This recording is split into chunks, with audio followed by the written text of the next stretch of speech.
In the communist world, we see failure, technological backwardness, declining standards of health, even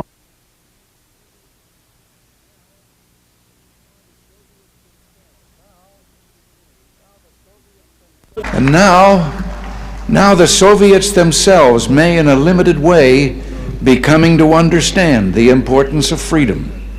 We hear much from Moscow about a new policy of reform and openness. Some political prisoners have been released. Certain foreign news broadcasts are no longer being jammed. Some economic enterprises have been permitted to operate with greater freedom from state control. Are these the beginnings of profound changes in the Soviet state, or are they token gestures intended to raise false hopes in the West or to strengthen the Soviet system without changing it? We welcome change and openness, for we believe that freedom and security go together, that the advance of human liberty can only strengthen the cause of world peace.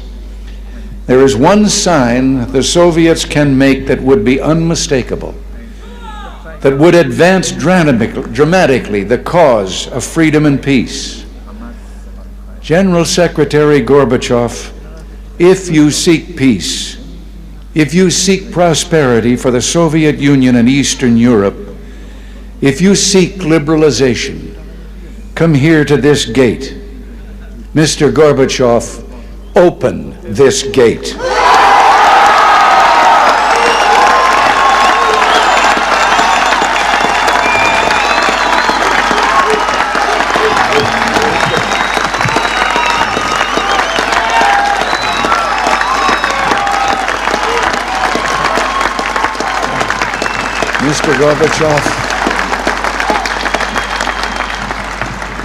Mr. Gorbachev, tear down this wall.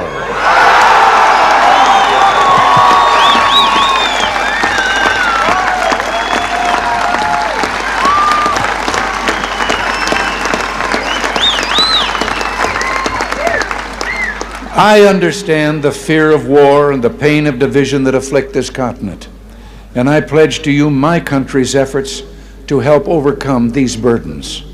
To be sure, we in the West must resist Soviet expansion. So we must maintain defenses of unassailable strength. Yet we seek peace, so we must strive to reduce arms on both sides. Beginning 10 years ago, the Soviets challenged the Western alliance with a grave new threat. Hundreds of new and more deadly SS-20 nuclear missiles, capable of striking every capital in Europe. The Western Alliance responded by committing itself to a counter-deployment. Unless the Soviets agreed to negotiate a better solution, namely the elimination of such weapons on both sides, for many months, the Soviets refused to bargain in earnestness.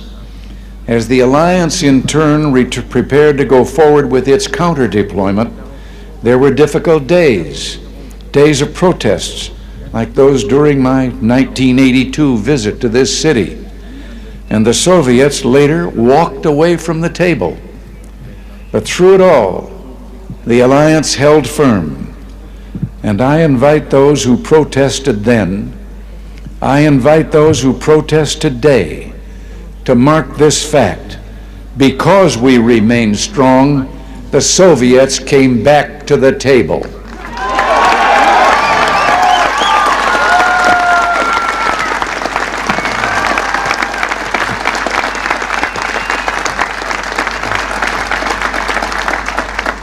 Because we remain strong today, we have within reach the possibility not merely of limiting the growth of arms, but of eliminating for the first time an entire class of nuclear weapons from the face of the earth. As I speak, NATO ministers are meeting in Iceland to review the progress of our proposals for eliminating these weapons. At the talks in Geneva, we have also proposed deep cuts in strategic offensive weapons.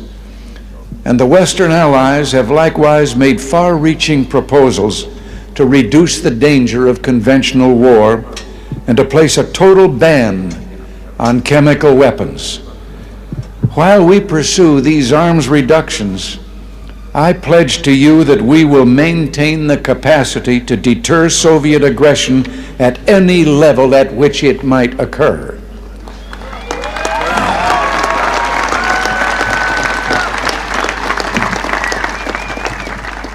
And in cooperation with many of our allies, the United States is pursuing the Strategic Defense Initiative, research to base deterrence not on the threat of offensive retaliation, but on defenses that truly defend, on systems, in short, that will not target populations, but shield them. By these means, we seek to increase the safety of Europe and all the world. But we must remember a crucial fact. East and West do not mistrust each other because we're armed. We're armed because we mistrust each other.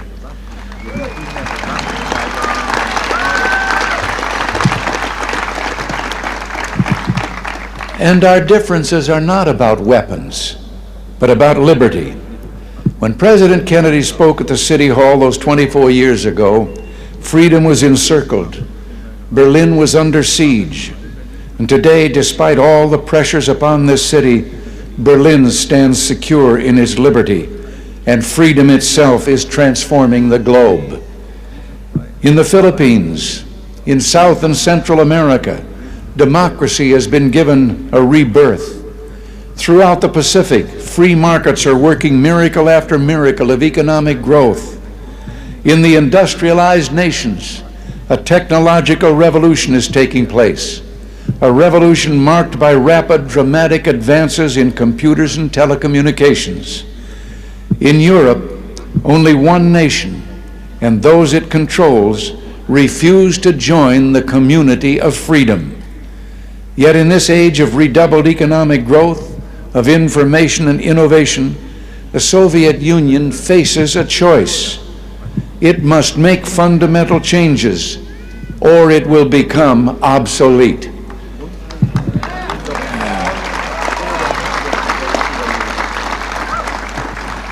Today, thus represents a moment of hope. We in the West stand ready to cooperate with the East to promote true openness, to break down barriers that separate people, to create a safer, freer world. And surely there is no better place than Berlin, the meeting place of East and West, to make a start.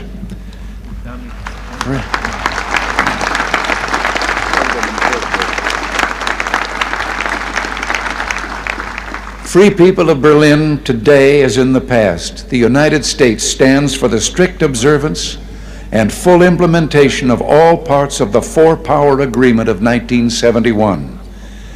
Let us use this occasion, the 750th anniversary of this city, to usher in a new era, to seek a still fuller, richer life for the Berlin of the future. Together, let us maintain and develop the ties between the Federal Republic and the western sectors of Berlin, which is permitted by the 1971 agreement. And I invite Mr. Gorbachev, let us work to bring the eastern and western parts of the city closer together so that all the inhabitants of all Berlin can enjoy the benefits that come with life in one of the great cities of the world.